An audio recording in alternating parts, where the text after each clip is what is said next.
Hello मित्रों, आज बात करेंगे हिंदी साहित्य के श्रेष्ठ नाटककार भारतेंदु हरिश्चंद्र जी के विश्व प्रसिद्ध नाटक और हिंदी साहित्य में परीक्षापयोगी दृष्टि से अत्यंत महत्वपूर्ण अंधेर नगरी नाटक के बारे में। उससे पहले हम जान लेते हैं भारतेंदु हरिश्चंद्र जी के संक्षिप्त परिचय के बारे में। हालांकि भारतेंदु जी के परिचय को आप लोग साधारणतः जानते ही होंगे, लेकिन एक चर्चा हम कर लेते हैं। तो यदि इनके जन्म की बात की जाए तो इनका जन्म जो है 9 सितंबर सन 1850 को सोमवार के दिन प्रातःकाल काशी में हुआ था। और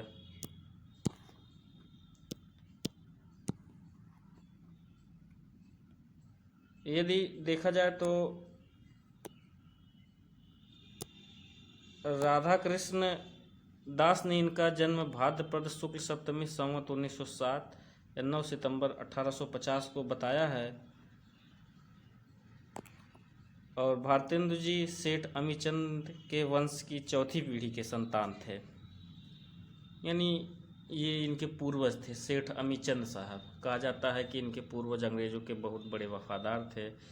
सेठ अमीचंद का अंग्रेज़ों के साथ व्यापारिक संबंध था। इस बात से अंदाज़ा ये लगाया जा सकता है कि ये ठीक ठाक घराने से थे, मतलब आर्थिक स्थिति उस समय में इनके पूर्वजों की ठीक स्थिति में थी। रॉबर्ट क्लाइव के द्वारा धोखा मिलने पर अमीचंद सदमे में पागल भी हो गए थे, ये भी ध्यान देने योग्य है।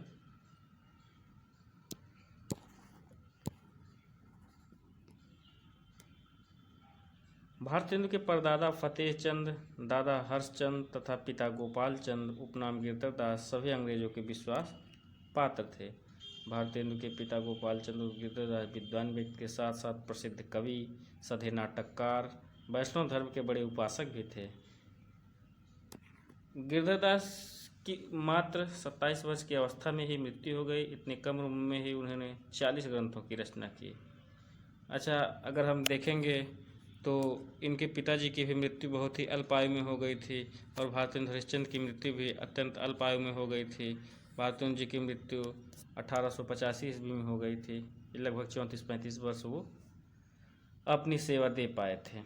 भारतेंदु जी ने अपने पिता द्वारा रचित नहुस को प्रथम नाटक माना है और उन्हें ही प्रथम नाटककार बताया है। पिता की अल्प आयु में मृत्यु हो जाने पर भारतेंदु की पढ़ाई विधिवत नहीं हो सकी। कुछ समय ही वे बनारस के क्वींस कॉलेज में पढ़े। 11 वर्ष की अल्प आयु में ही भारतेंदु जी संस्कृत का विधिवत ज्ञान प्राप्त कर लिए।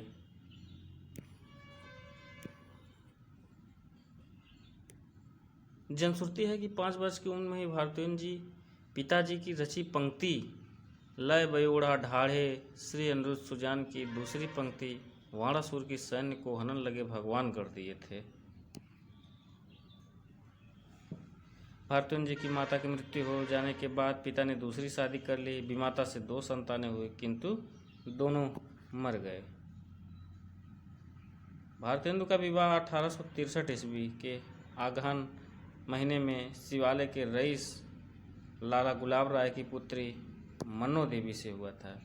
भारतेंदु जी अपने वैवाहिक जीवन से खुश नहीं थे, किंतु पत्नी को सदा खुश रखते थे।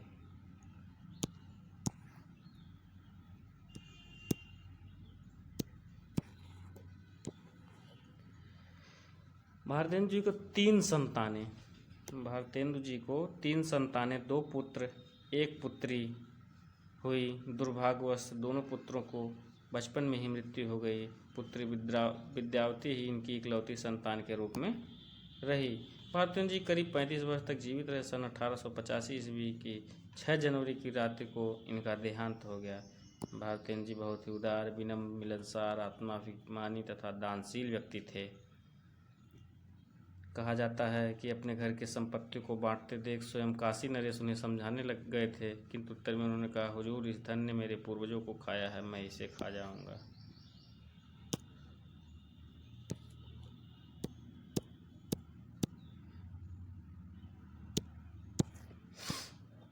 आगे देखते हैं। भारतेंदु जी ने पहली बार साहित्य को सामाजिक कर्म की अवधारणा से जोड़ा। सन 1870 में कविता वर्धनी सभा की स्थापना की। ये इम्पोर्टेंट पॉइंट है, इसको आप लोग ध्यान रखेंगे। सन 1870 में कविता वर्धनी सभा की स्थापना की।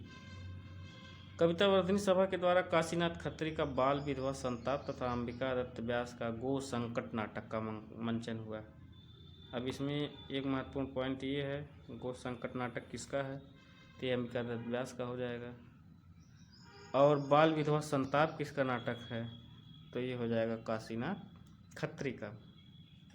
सन 1873 में सिटी रीडिंग सभा को पेनी रीडिंग क्लब नाम देकर नाट्य मंचन के लिए व्यवस्थित किया गया। पेनी रीडिंग क्लब में भारतेंदु जी के पढ़े गए लेख हरिश्चंद्र मैगजीन और हरिश्चंद्र चंद्रिका में भी प्रकाशित होते थे।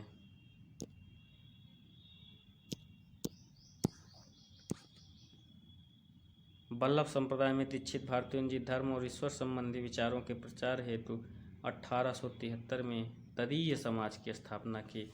ये भी इम्पोर्टेंट है।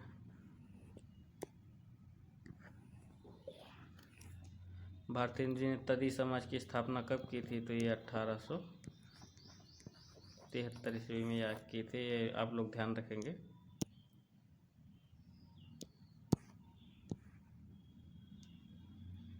अब इनके गुरु की बात करते हैं तो भारतेंदु जी के धार्मिक गुरु लोकनाथ माने जाते हैं और साहित्य में शिव प्रसाद सितारे हिंद के शिष्य थे। भारतेंदु जी ने मुशायरा की भी स्थापना की, जिसमें उर्दू शायर उपस्थित होते थे। सन 1884 में भारतेंदु जी की ही प्रेरणा से नेशनल थिएटर की स्थापना हुई। कब हुई थी नेशनल थिएटर की स्थापना?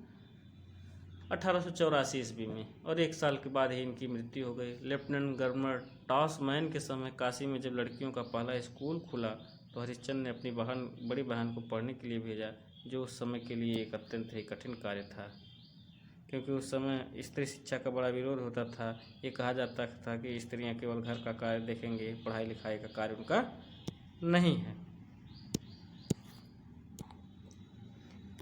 भारतेंदु जी को आधुनिक हिंदी का प्रवर्तक माना जाता है। भाषा का परिष्कृत रूप भारतेंदु के गद्य की विविध विधाओं में निखरती हुई दिखाई पड़ती है। गद्य के अतिरिक्त पद्य की ब्रज भाषा को भी इन्होंने सुसंस्कृत और परिष्कृत किया। आचार्य शुक्ल जी कहते हैं कि पुराने पढ़े हुए शब्दों को हटाकर काव्य भाषा में भी बहुत बड़े चलतापन और सफाई लाए। शुक्ल जी का कथन तो हर जगह महत्वपूर्ण हो जाता है, तो इस चीज़ को आप लोग ध्यान रखेंगे। आचार्य शुक्ल जी क्या कहते हैं? पुराने पढ़े हुए शब्दों को हटाकर काव्य भाषा में भी बहुत चलतापन और सफाई लाए। भारतेंदु जी ने सन 1873 ईस्वी में हरिश्चंद्र मैगजीन पत्रिका निकाली, जिसमें परिमार्जित हिंदी का प्रथम दर्शन होता है। इस बारे में स्वयं भारतेंदु जी ने कहा कि सन 1873 से हिंदी नए चाल में ढली।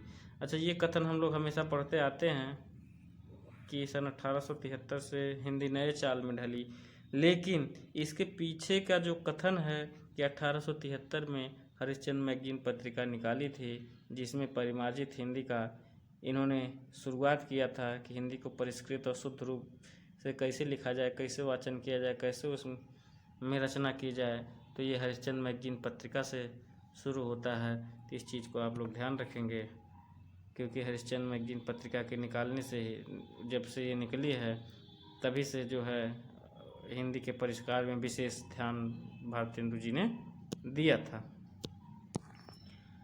आधुनिक काल का प्रथम चरण भारतेंदु युग अथवा पुनर्जागरण काल के नाम से जाना जाता है।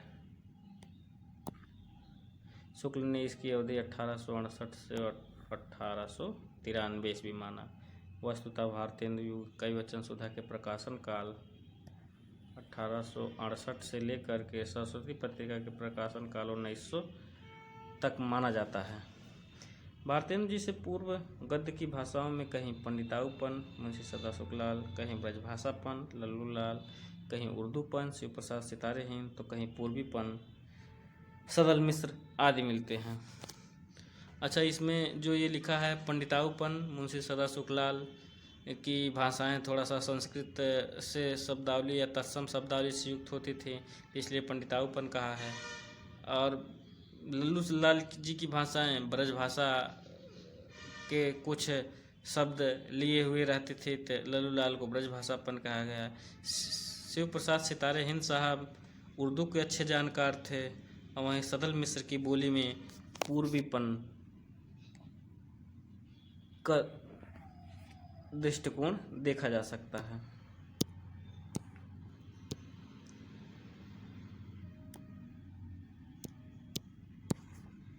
भारतेंदु जी के समय में कविता में रीतकालीन प्रवृत्तियां पूरी तरह समाप्त नहीं हुई थी। इस काल में भी कविगण राधा कृष्ण के मधुर प्रेम को आधार बनाकर श्रृंगारी कविताएं लिख रहे थे। उनका ध्यान नवीन विषयों की ओर भी हुआ। आचार्य रामचंद्र शुक्ल कहते हैं, क्या कहते हैं? आचार्य रामचंद्र शुक्ल कहते हैं, भारतेंदु एक और पद्माकर और द्विजदेव की परंपरा में दिखाई पड़ते हैं, तो दूसरी ओर स्त्री शिक्षा, समाज सुधार आदि पर भी व्याख्यान देते पाए जाते हैं। यानी पद्माकर और द्विजदेव के समान इनकी साहित्य की रचनाएं होती हैं, तो दूसरी तरफ ये स्त्री शिक्षा और समाज सुधार की भी बातें करते हैं। भारतेंदु हरिश्चंद्र के प्रभाव से उनके पास कवियों का एक समूह तैयार हो गया था, जिसे भारतेंदु मंडल कहा जाता है। अच्छा, भारतेंदु हरिश्चंद्र एक बड़े दानी व्यक्ति थे। अगर किसी को कोई ज़रूरत पड़ जाए साहित्य के दृष्टिगत या अन्य कोई मजबूरी परेशानी आ जाए, तो वो उसकी तुरंत मदद करते थे। इसी में इनके पूर्वजों की सारी संपत्ति दान में चली गई और ये लास्ट तक कंगाल हो गए। इस मंडल के कवियों में प्रेमघन, बालकृष्ण भट्ट, लाला श्रीनिवास दास, ठाकुर जगमोहन सिंह, अंबिका दत्त व्यास, प्रताप नारायण मिश्र, राधाचरण गोस्वामी, राधा कृष्ण दास, रामकृष्ण वर्मा, लाला सीताराम, दामोदर शास्त्री सप्रे आदि रहे।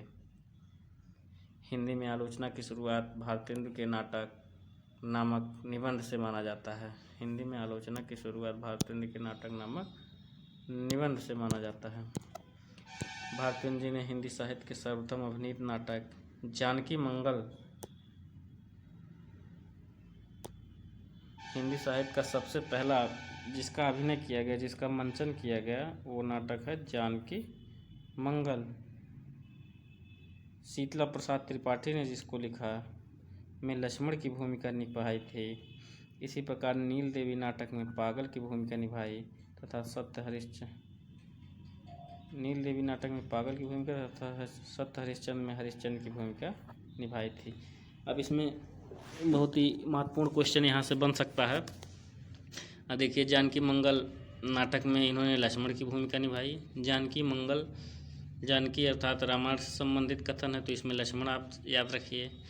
और नील देवी नाटक में पागल की भूमिका तथा सत्य हरिश्चंद्र में हरिश्चंद्र की भूमिका में थे। कौन? भारतेंदु बाबू हरिश्चंद्र। और सबसे पहला अभिनय किया गया, जिसका रंगमंच पर मंचन किया गया, वो नाटक जो है जानकी मंगल है। भारतेंदु ने अपनी कविता दशरथ विलाप और फूलों का गुच्छा खड़ी बोली में लिखा। भारतेंदु जी उर्दू में रसा उपनाम से रचनाएं करते थे। भारतेंदु हरिश्चंद्र को भारतेंदु की उपाधि सन 1880 में काशी के पंडित रघुनाथ राव द्वारा प्रदान की गई। हाँ, इससे पहले सार सुधा निधि पत्रिका ने भी यह उपाधि देने का प्रस्ताव किया था।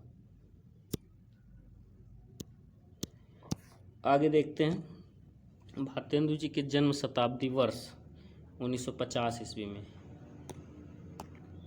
हिंदी के जन कवि नागार्जुन ने इनके ऊपर भारतेंदु शीर्षक से एक लंबी कविता लिखी थी।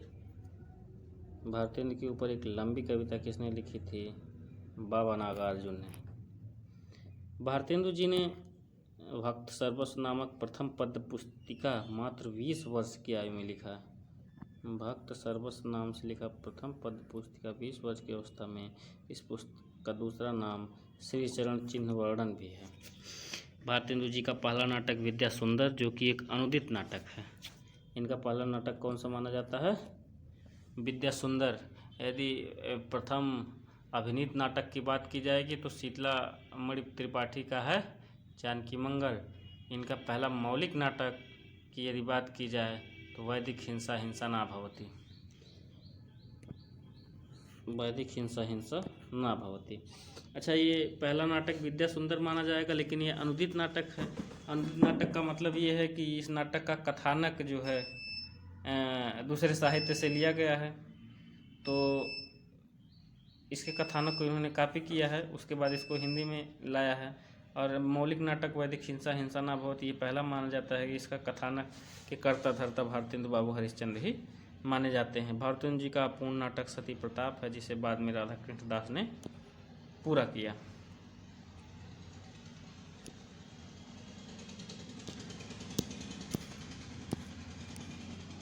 अब आगे देखते हैं। भारतेंदु जी ने प्रबोधिनी पत्रिका में विदेशी वस्तुओं के बहिष्कार का प्रत्यक्ष वर्णन किया है। अब ये क्वेश्चन अगर पूछ लेगा, विदेशी वस्तुओं के बहिष्कार का प्रत्यक्ष वर्णन किस पत्रिका में हुआ है, तो प्रबोधिनी पत्रिका में हुआ है। डॉक्टर राजेंद्र लाल ने भारतेंदु हरिश्चंद्र को राइटिंग मशीन कहा। राइटिंग मशीन, ये तो नया बिल्कुल क्वेश्चन है। ये किसने कहा है, तो डॉक्टर राजेंद्र लाल ने कहा है। किसको कहा है, भारतेंदु बाबू हरिश्चंद्र को कहा है। क्या कहा है, राइटिंग मशीन कहा है। हिंदी के प्रसिद्ध कथाकार रांगे राघव ने भारतेंदु के जीवन पर आधारित भारती का सपूत नामक उपन्यास लिखा। तब इसमें क्वेश्चन ये बनेगा, भारती का सपूत किसका निबंध है, तो भारती का सपूत यदि पूछा जाएगा तो रांगे राघव का निबंध है। किसके जीवन पर आधारित है, तो भारतेंदु बाबू हरिश्चंद्र के जीवन पर आधारित है। एक क्वेश्चन इस तरह से भी घुमा के बन सकता है कि रांगे राघव ने भारती का सपूत नामक निबंध हिंदी के किस प्रसिद्ध साहित्यकार के नाम पर लिखा, या किस प्रसिद्ध साहित्यकार के जीवन पर लिखा, तो ये हो जाएगा भारतेंदु बाबू हरिश्चंद्र। डॉक्टर रामविलास शर्मा ने भारतेंदु जी को आधुनिक साहित्य का पितामह कहा। आधुनिक साहित्य का पितामह कौन कहते हैं, डॉक्टर रामविलास शर्मा।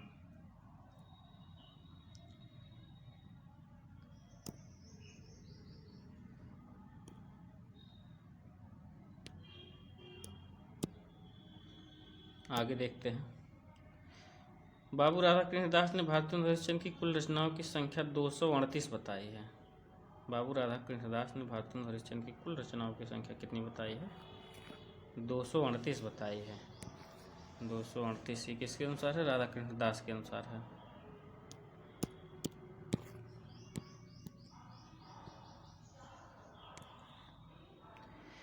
भारतेंदु जी अपने नाटकों के प्रगीतों में शिष्ट हास्य के साथ साथ व्यंग्योक्ति और मुकुरियाँ की भी रचना की, और उनके व्यंग्योक्तियों को 3 वर्गों में बांटा जा सकता है। एक, जिसको पैरोडी शैली, स्यापा शैली, गाली शैली, ये 3 शैलियाँ हैं इनकी व्यंग्योक्तियों को, जो उसने व्यंग्यपूर्ण रचना की। एक रचना है बंदर सभा के गीतों की रचना भारतेंदु जी ने उर्दू नाटक इंदर सभा के गीतों को पैरोडी शैली के रूप में लिखा। उर्दू का स्यापा, उर्दू फारसी के स्यापा नामक एक काव्य शैली में लिखा गया रचना है। भारतेंदु जी ने हाय हाय उर्दू, हाय हाय कहाँ सिधारी, हाय हाय आठ पंक्तियाँ के द्वारा उर्दू मारी गई व्यंग पर है। समदिन मधुमास की रचना गाली नामक व्यंग गीत की शैली में भारतेंदु ने की।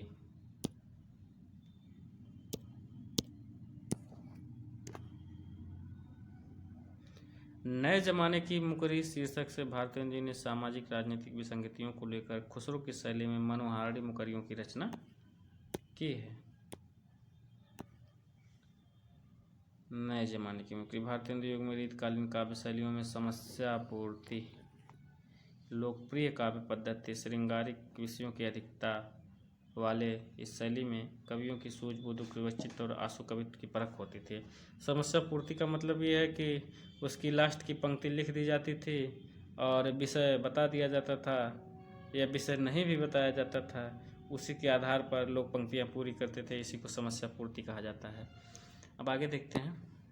भारतेंदु का काव्य संग्रह फूलों का गुच्छा में कुल 36 पद हैं, जिसमें उर्दू की 13 लावनियाँ। ये लावनियाँ अत्यंत साधारण और दोषपूर्ण हैं। भोजपुरी ने सतसई सागर नामक काव्य में बिहारी सतसई के 25 दोहों और कुंडलियाँ की रचना की है।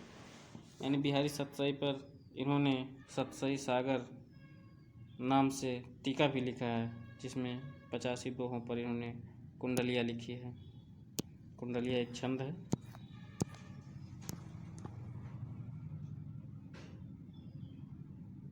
प्रेम माधुरी भारतेंदु की सर्वश्रेष्ठ काव्य कृति है। इस संग्रह में 2 दोहे, 46 कविता और 85 सवये हैं।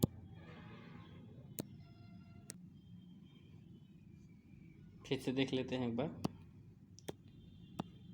प्रेम माधुरी भारतेंदु की सर्वश्रेष्ठ कृति मानी जाती है। इस संग्रह में 2 दोहे हैं, 46 कविता और 85 सवये हैं। अच्छा, प्रेम माधुरी का यदि विषय पूछा जाए तो ये काव्य विषय पर आधारित है। 46 कविता हैं, 85 सवये हैं, 2 दोहे हैं इसमें। काशी नागरी प्रचारणी सभा द्वारा भारतेंदु ग्रंथावली भाग 1 और भाग 2 का प्रकाशन किया गया। यानी भारतीय अर्थावली भाग 1 और भाग 2 का प्रकाशन कहाँ से हुआ? काशी नागरी पजाड़ी सभा से हुआ।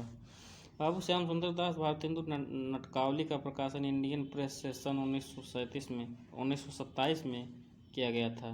ध्यान देंगे, बाबू श्याम सुंदर दास द्वारा भारतेंदु नाटकावली का प्रकाशन इंडियन प्रेस से सन। बाबू राधाकृष्ण दास ने भारतेंदु हरिश्चंद्र के कुल नाटकों की संख्या 20 माना है। नाटकों की कुल संख्या कितनी मानी है? किसने? बाबू राधाकृष्ण दास ने 20 मानी है।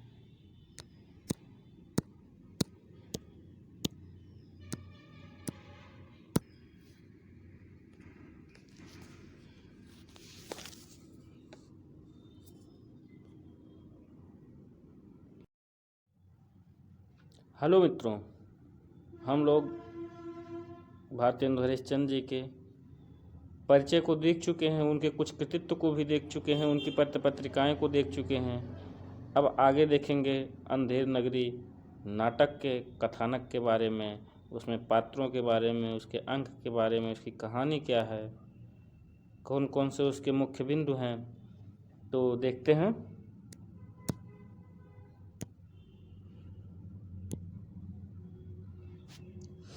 तो भारतेंदु हरिश्चंद्र रचित मौलिक नाटक अंधेर नगरी का प्रकाशन सन 1881 में हुआ था। ये इम्पोर्टेंट है, इसका प्रकाशन पूछा जाएगा तो 1881 आप बताएंगे। अंधेर नगरी एक व्यंग्य प्रधान प्रहसन है जिसमें कुल 6 अंक हैं। अंकों की बात पूछी जाएगी तो 6 अंक। प्रकाशन वर्ष पूछा जाएगा तो 1881 बताना है आपको। फिर उसके बाद अगर अंधेर नगरी नाटक के प्रमुख पात्रों की बात की जाए तो इसमें हैं गोवर्धन दास, नारायण दास, चौपट राजा, कुजड़िन, हलवाई, घासीराम, फरियादी, कल्लू बनिया। कल्लू बनिया एक ही पात्र हैं। चूने वाला, भिस्ती, कसाई, गडरिया, कोतवाल। और ये जो नारायण दास और गोवर्धन दास हैं ये महंत के शिष्य होते हैं।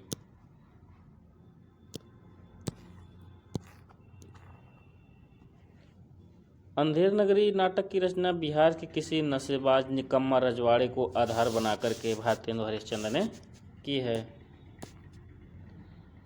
इसको देख चुके हम लोग। आगे देखते हैं। भारतेंदु जी ने इस नाटक की रचना केवल एक रात में ही पूरी कर ली थी। अंधेर नगरी नाटक का राजा मूर्ख, विवेकहीन, अस्थिर प्रवृत्ति वाला है। वह नीति अनीति के भेद को नहीं समझता है। विरासत के धन का उपभोग, जनता का शोषण और अंधे की लकड़ी के समान सबको एक ही तरह हाँकने का प्रयत्न करने वाला है। भारतेंदु जी ने इस नाटक में गद्य पद्य के मिश्रण से एक विशेष गति प्रदान की है। यानी जगह जगह पे गीत भी हैं और गद्य में भी रचनाएं हैं।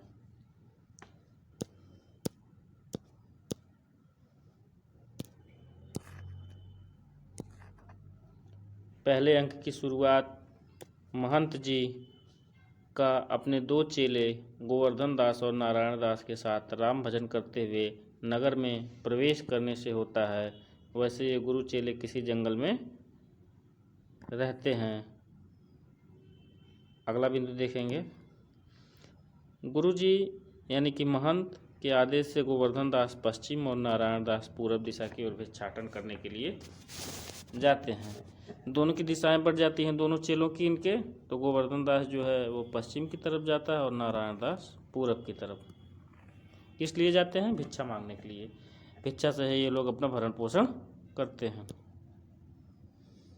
गोवर्धन दास गुरु से कहता है कि वह अधिक भीख लेकर के लौटेगा। इस पर गुरुजी कहते हैं अधिक लालच पाप का मूल है, इससे यश और मान दोनों मिट जाते हैं।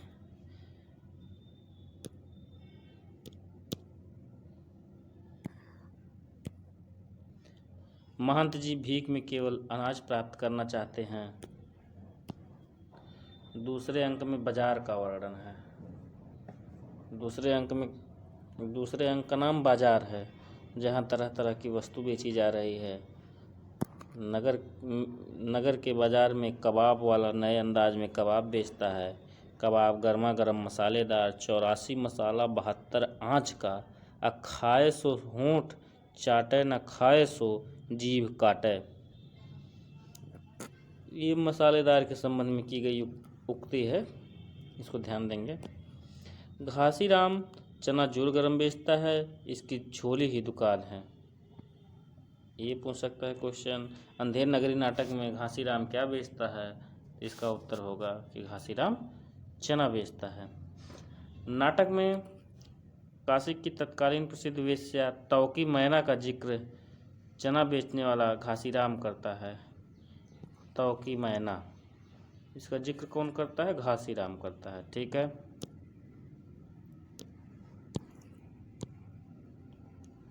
नारंगी वाला सिलहट, बुटवल, रामबाग, आनंदबाग आदि जगहों का नाम लेते हुए नारंगी बेचता है। हलवाई वाला इमरती, लड्डू, गुलाब जामुन, खुरमा, बूंदिया, पेड़ा, कचौड़ी, समोसा, घेवर, गुपचुप, हलवा, मोहन भोग आदि पकवान बेच रहा है। ठीक है, आगे देखते हैं। कुजड़िन जो है धनिया, मेथी, पालक, सौवा, बैगन, कोहड़ा आदि सब्जियां बेचती है।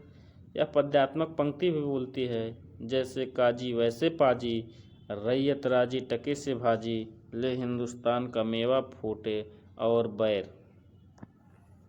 ये उक्ति किसकी है? कुजड़िन की, जो कि सब्जी बेचती है। आगे देखते हैं। कोई मुगल व्यवसायी पिस्ता, अखरोट, अनार, बेदाना, मुनक्का, किशमिश, अंजीर आदि फल और मेवा बेचता है। देखते हैं आगे। चूरन बेचने वाला व्यंग्योक्ति में चूरन की खासियत बताते हुए कहता है कि इसे जो अमला कचहरी के कारिंद खाता है, यानी कि जो इसे खाता है, वो लिए गए सभी रिश्वत को पचा जाता है। अगर इस चूरन को पुलिस खा ले तो वह सब कानून को ही हजम कर जाएगा।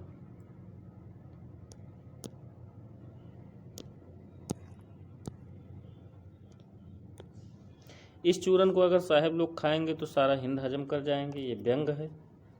जात वाला ब्राह्मण 1 टके में जात बेचता है। वह ब्राह्मण को धोबी के ब्राह्मण को मुसलमान बनाने की बात करता है।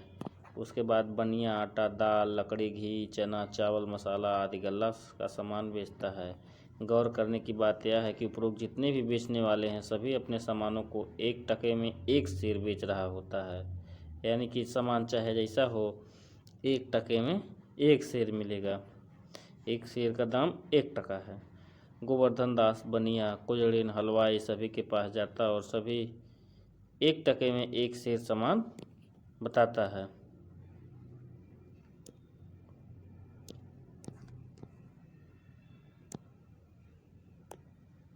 गोवर्धन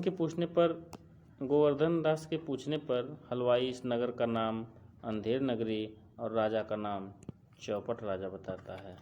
ठीक है। गोवर्धन दास आनंदित हो यह गीत गाता है, अंधेर नगरी चौपट राजा, टका सेर भाजी टका सेर खाजा। ये गीत बहुत इम्पोर्टेंट है। ये पूछ सकता है कि कौन गाता है। इसमें 4 ऑप्शन आपको दे देगा, गोवर्धन दास, नारायण दास, महंत या इनमें से कोई नहीं, या और कोई ऑप्शन दे सकता है। तो इसको आप लोग ध्यान देंगे। इसका आंसर हो जाएगा गोवर्धन दास। गोवर्धन दास भिक्षा से 7 पैसे लाता है। कितने पैसे लाता है? 7 पैसे लाता है और उसी से 3.5 सेर मिठाई खरीदता है।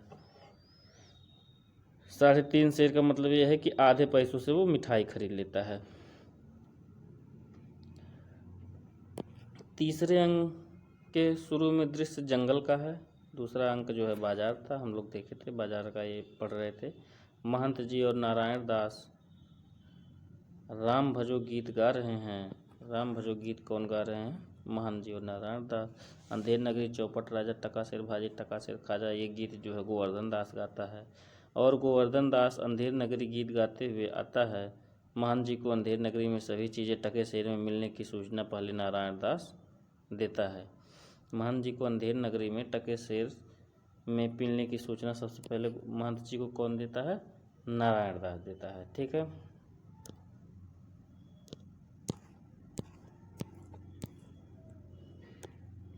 महंत जी अपने साधु शिष्यों से कहते हैं कि जहाँ टके सेर भाजी और टके सेर खाजा मिले, ऐसी नगरी में रहना उचित नहीं है। महंत जी के कहने पर गोवर्धन दास इस नगरी को छोड़कर नहीं जाता है और महंत जी गोवर्धन पर संभावित संकट को महसूस करते हुए कहते हैं कि जब कभी संकट पड़े तो हमारा स्मरण करना। कुल मिला जुला के यहाँ पे महंत जी को यहाँ की नीतियाँ, जिस क्षेत्र में वो लोग भ्रमण कर रहे थे, घूम रहे थे, भिक्षाटन कर रहे थे, वहाँ की नीतियाँ इनको नहीं पसंद आ रही थी। तो वो जो है अपने दोनों शिष्यों को बताते हैं, नारायण दास और महंत दास को। तो जिसमें से नारायण दास गुरुजी के साथ जाने को तैयार हो जाता है उस नगर को छोड़ करके, लेकिन गोवर्धन दास को खाने पीने की चीज़ों में सस्ती हो रही थी, इसलिए मज़ा आ रही थी, तो ना जाने का फैसला करता है। तो महंत जी उससे कहते हैं जब कभी संकट पड़े तो हमारा स्मरण करना। आगे देखते हैं। चौथे अंक की शुरुआत राजसभा से होती है। दूसरा अंक था बाजार और तीसरा अंक है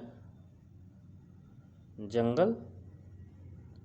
चौथे अंक की शुरुआत राजसभा से होती है, जहां राजमंत्री और नौकर लोग यथास्थान स्थित हैं।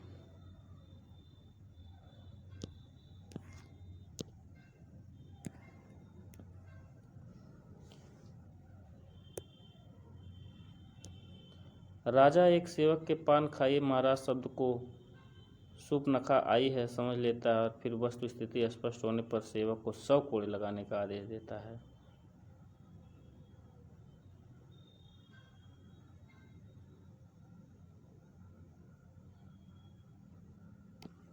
इससे राजा के व्यवहार और चरित्र का अंदाजा लगाया जा सकता है। मंत्री के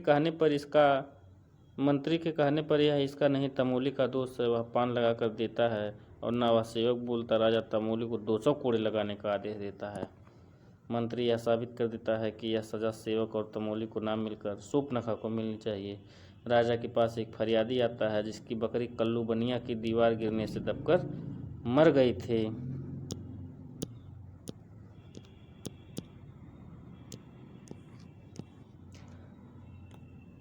राजा अपनी मूर्खता का परिचय देते हुए दीवार को गिरफ्तार करने का आदेश देता है, जो कि संभव नहीं है। अंत में राजा के पास उससे जुड़े बनिया, कारीगर, चूना बनाने वाला, भिस्ती, कसाई, गडेरिया, कोतवाल सभी को एक एक कर उपस्थित किया जाता है और सभी अपना अपना दोष एक दूसरे के मत्थे मरकर चले जाते हैं। मूर्ख राजा अंत में नगर कोतवाल को फांसी की सज़ा सुना देता है। मतलब जो भी आता है उसमें वो बता देता कि इसमें हमारा दोष नहीं है, जो दीवार गिरी जिससे बकरी मरी उसमें सब लोग एक दूसरे के ऊपर दोषारोपण करके अपना निकल लेते थे। तो अंत में इसमें फंसा कौन है? नगर का कोतवाल, जिसे फांसी की सज़ा सुनाई जाती है।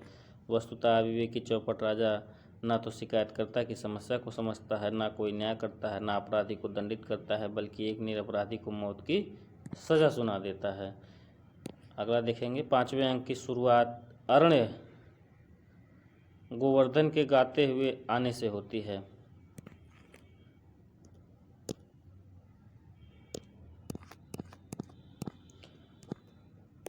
देखिए, गोवर्धन अंधेर नगरी में टके शेर के भाव से मिठाई खाकर मोटा हो गया है। वह राज्य की अव्यवस्था का वर्णन करते हुए गाना गाता है। अंधेर नगरी में हर कोई अन्याय बोलबाला है, यहाँ गाय बकरी में कोई अंतर नहीं है।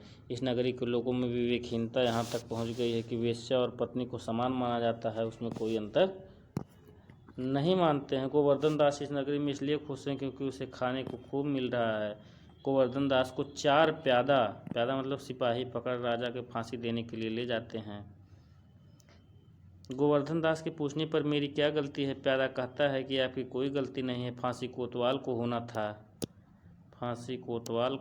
था, किंतु फंदा बड़े आकार का बन गया, जबकि वह पतला दुबला आदमी है। तुम मोटे हो और फंदा तुम्हारे गले में आ जाएगा, इसलिए फांसी तुम्हें होगी। 5वें अंक के अंतिम में रोता चिल्लाता हुआ गोवर्धन सिपाही के साथ जाता है, तभी अपने गुरु को याद करता है। फिर यहाँ पे 6ठे और अंतिम अंक की शुरुआत होती है।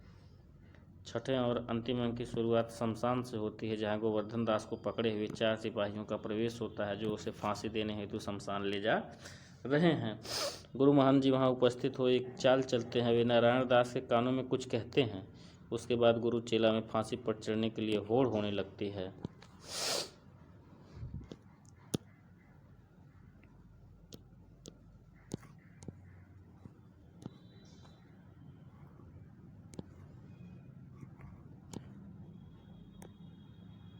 आगे देखते हैं। असल में गुरु का कहना है कि इस समय की साहित्य के अनुसार जो भी फांसी पर चढ़ेगा वो कहाँ जाएगा, सीधे स्वर्ग जाएगा। नाटक में हम पाते हैं कि महंत के फांसी पर चढ़कर स्वर्ग जाने की बात सुनकर कोतवाल और मंत्री दोनों फांसी पर चढ़ना चाहते हैं। मूर्ख राजा यह कहते हुए फांसी के फंदे तक पहुंच जाता है कि राजा के जीवित रहते हुए फांसी कौन चढ़ सकता है, यानी कि राजा ही फांसी पर चढ़ कर के स्वयं स्वर्ग जाना चाहता है।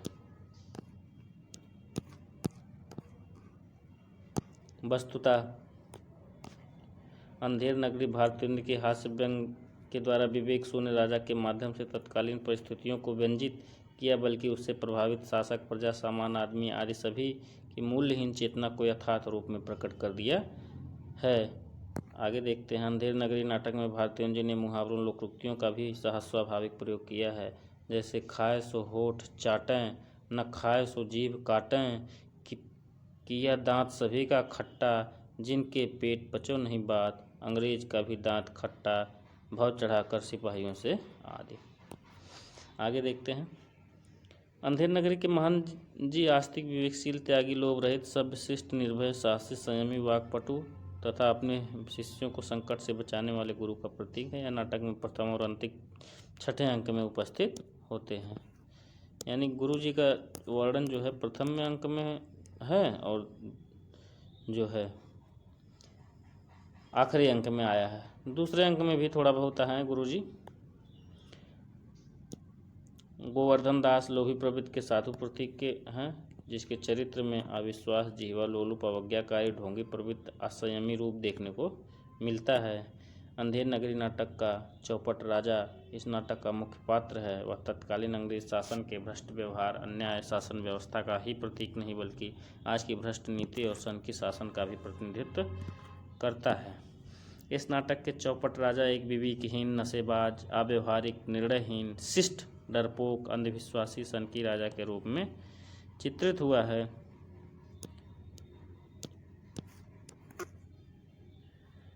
अंधेर नगरी नाटक में भारतेंद्र जी ने तत्कालीन नारी की दुर्दशा के बहाने आज की नारी की भी त्रासदी का वर्णन किया है। आवारा लोग आज की युवतियों पर बुरी दृष्टि डाल रहे हैं, उन्हें पैसों का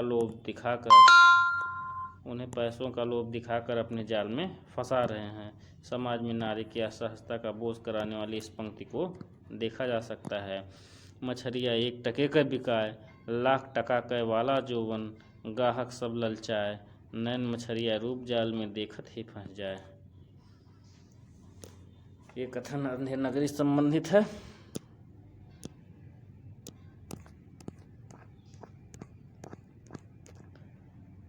काशी के हिंदू नेशनल थिएटर ने सबसे पहले अंधेर नगरी नाटक का मंचन किया था। ये इम्पोर्टेंट है, काशी के हिंदू नेशनल थिएटर ने। आगे देखते हैं। आचार्य रामचंद्र शुक्ल ने 1884 में बलिया में इस नाटक का मंचन का उल्लेख किया। वर्ष 1978 में ये इनका शार्ट नाम दिया है। कारंत द्वारा इस नाटक का मंचन यक्षगान शैली द्वारा प्रस्तुत किया गया। अब इसके कुछ कथन हैं जो हम बाद में देखेंगे। इसके कथानक को, पात्रों के व्यवहार भाव को, उनके चरित्र को इस शार्ट कथानक के माध्यम से, महत्वपूर्ण पंक्तियों के माध्यम से हम देख चुके हैं।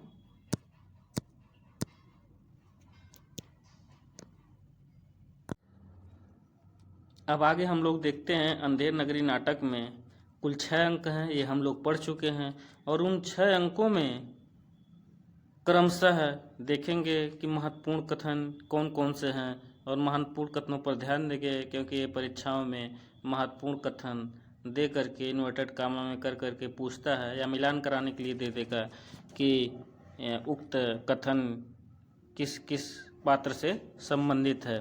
तो सबसे पहले देखेंगे प्रथम अंक के बारे में। प्रथम अंक हमारा यहाँ से शुरू हो रहा है, तो इसमें प्रथम अंक में सबसे पहला महत्वपूर्ण कथन ये है कि बच्चा नारायण दास, यह नगर तो दूर से बड़ा सुंदर दिखाई पड़ता है, देख कुछ भिक्षा उच्छा मिले तो ठाकुर जी को भोग लगे। ये कथन किसका है? महंत जी का है। महंत जी के साथ कितने शिष्य थे? 2 शिष्य थे, एक गोवर्धन दास, एक नारायण दास। गोवर्धन दास पश्चिम की दिशा की ओर गया था और नारायण दास पूरब दिशा की ओर गया था। ये चीज़ आप लोग ध्यान रखेंगे। आगे महंत जी एक सलाह भी देते हैं दोनों शिष्यों को, बहुत लोभ मत करना, लोभ पाप का मूल है। ये कथन किसका है? महंत जी का है। ठीक है।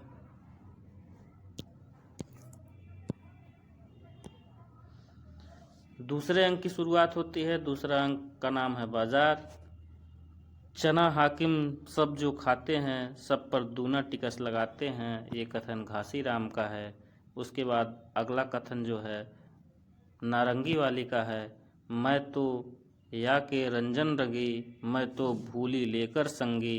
ये नारंगी वाले का कथन है। आगे हलवाई का कथन देखते हैं हम लोग, इम्पोर्टेंट है। जो खाए सो भी पछताए, जो ना खाए सो भी पछताए। ये हलवाई का कथन है। आगे देखते हैं। ऐसी जात हलवाई जिसके 36 कौम है भाई, जैसे कलकत्ते के विल्सन मंदिर के भितरिया, वैसे अंधेर नगरी के हम। तो इसमें हलवाई आ गया है कथन में, तो इससे हम लोग पकड़ लेंगे कि जो है ये हलवाई का कथन हो सकता है, तो ध्यान देंगे। आगे कुजड़ीन वाली यानी कि जो सब्जी बेचती थी उसका कथन है। जैसे काजी वैसे पाजी, रैयत राजी, टके शेर भाजी, ले हिंदुस्तान का मेवा फूटे और बैर। ये किसका कथन है? कुजड़ीन का।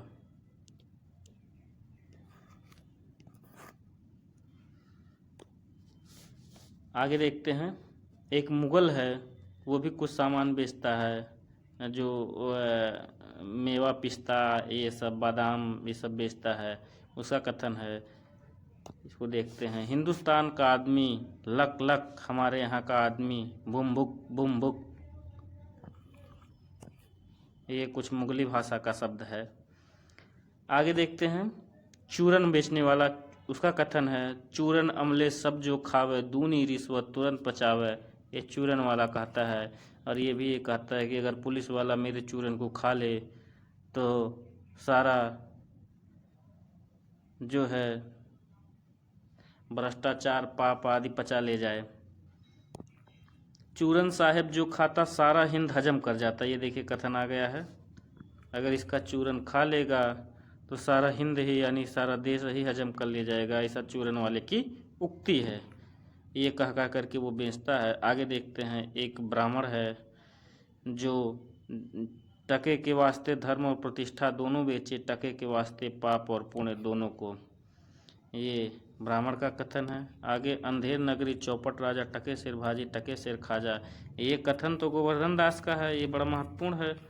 लेकिन अगर ये पूछा जाएगा कि ये चीज़ें, ऐसी सूचना टके शेर भाजी टके शेर खाजा मतलब 1 टका में 1 शेर सामान मिल रहा है, ये सूचना महंत जी को किसने दी थी?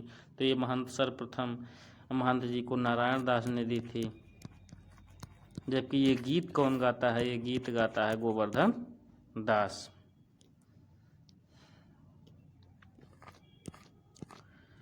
तीसरे अंक की शुरुआत होती है। 7 पैसे भीख में मिले थे। 7 पैसे भीख में किसको मिले थे? गोवर्धन दास को। तो ये कथन किसका हो जाएगा? गोवर्धन दास। ये हमने पढ़ते समय आपको बताया था। उसी से इतनी मिठाई मोल ले ली। और मिठाई कितने पैसों की मोल ली थी? आधे पैसों की। आधे पैसे मतलब 3.5 पैसों की। 3.5 पैसों की इसने मिठाई मोल ली थी। ठीक है। आगे महंत जी का कथन है। ऐसी नगरी में रहना उचित नहीं है जहाँ टके सिर भाजी और टके सिर ही खाजा हो। ये किसका कथन है? महंत जी का। आगे कथन है। सेत सेत सब एक, जहाँ कपूर कपास, ऐसे देश कुदेश में कबहु न कीजे वास। ये किसका कथन है? ये महंत जी का कथन है। अच्छा, ये कथन पूछेगा तो 2 लोगों में लोग कंफ्यूज हो सकते हैं। एक नारायण दास में, एक नारायण दास में और एक महंत जी में। लेकिन ज़्यादा संभावना यदि आप अंदाजे से लगाएंगे तब भी महंत जी लगा सकते हैं। जो इस कहानी के भाव और विषय वस्तु को समझा होगा, ये वो नहीं भी पढ़ा होगा तब भी इसको जो है आसानी से कर सकता है।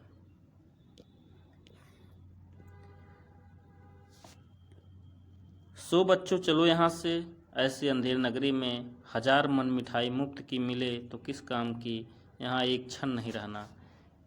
ये महंत जी कहते हैं।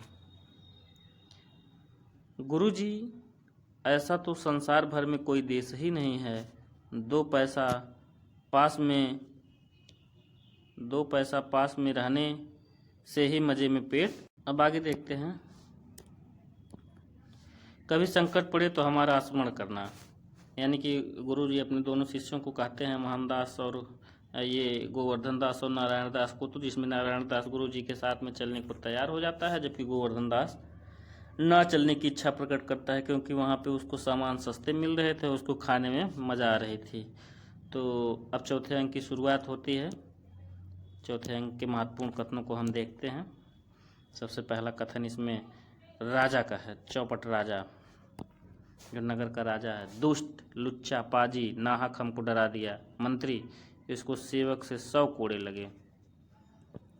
ये चौपट राजा का कथन है।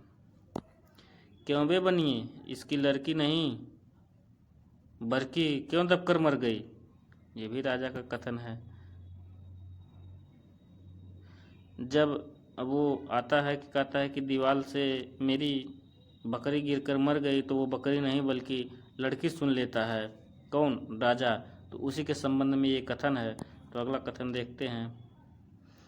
यह तो बड़ा गजब हुआ, ऐसा ना हो यह बेवकूफ़ इस बात पर सारे नगर को फूंक दे या फांसी दे दे। ये मंत्री का कथन है।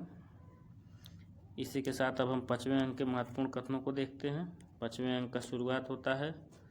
तो इसमें सबसे पहला कथन गोवर्धन दास का है, जिसमें है अंधेर नगरी अनबुझ राजा, टका सिर भाजी टका सिर खाजा। ये गोवर्धन दास का कथन है। जाति 5 पूछे नहीं कोई, हरि को भजे सो हरि को होई। ये बहुत इंपॉर्टेंट है, इसको आप लोग ध्यान रखिएगा। बेस्या जोरू एक समाना, बकरी गऊ एक कर जाना। ये भी गोवर्धन दास का है। मतलब वो ऐसी नगरी थी, अंधेर नगरी, कि जहाँ पे जोरू यानी पत्नी को वेश्याओं के समान समझा जाता था। वेश्या की पत्नी की वैल्यू वेश्या के समान माना जाता था। इस प्रकार की अनभिज्ञता उस नगरी में थी। साँच कहें तय पनही खावे, झूठे बहुविध पदवी पावें। ये भी गोवर्धन दास का कथन है। आगे एक और गोवर्धन दास का कथन है। फांसी, अरे बाप रे फांसी, मैंने किसकी जमा लूटी है कि मुझको फांसी। गोवर्धन दास जब उसको सैनिक पकड़ के ले जाते हैं तो उस समय इसकी उक्ति है। अब आगे देखते हैं। अब एक कारण पूछता है सिपाहियों से कि हमको क्यों पकड़ के ले जा रहे हैं। तो उसमें से एक सिपाही यानी दूसरा सिपाही बताता है कि आप बहुत मोटे हैं, इस वास्ते आपको फांसी होती है। अब आगे गोवर्धन दास फिर कहता है, गोवर्धन दास का कथन है, मोटे होने से फांसी, यह कहाँ का न्याय है। इस राज में साधु महात्मा इन्हीं लोगों की तो दुर्दशा है, इसमें तुम्ही को फांसी देंगे। ये पहला सिपाही कहता है।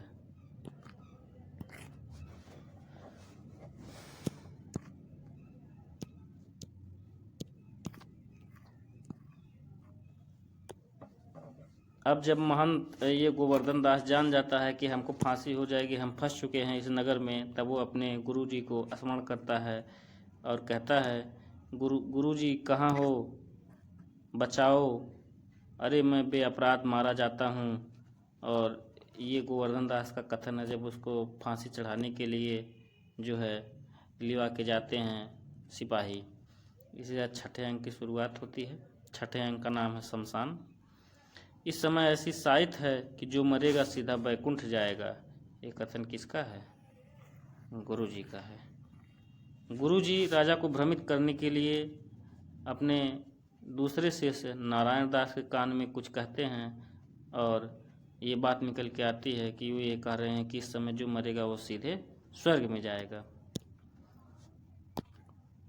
हम लटकेंगे, हमारे सबब तो दीवार गिरी है, ये कोतवाल कहता है। कोतवाल भी सोच रहा था कि हम स्वर्ग चले जाएंगे तो हम ही लटक जाएं। आगे देखते हैं। राजा के आछत और कौन बैकुंठ जा सकता है, हमको फांसी चढ़ाओ। राजा कहता है कि कोई बैकुंठ नहीं जाएगा फांसी चढ़ करके, बल्कि हम जाएंगे, मेरे होते हुए कौन जाएगा। तो इसी के साथ इस अंधेर नगरी नाटक में 6 अंक थे और 6 अंकों की महत्वपूर्ण कथनों को हमने देखा और इन कथनों के साथ साथ इसके कथानक भी सरसरी दृष्टि से हमारे दिमाग में आ गए हैं। अतः आप लोग 1-2 बार रिवीजन कर लेंगे तो ये हमेशा आपके दिमाग में बना रहेगा और इससे संबंधित जो भी प्रश्न आएंगे उसको आप आसानी से उत्तर दे पाएंगे।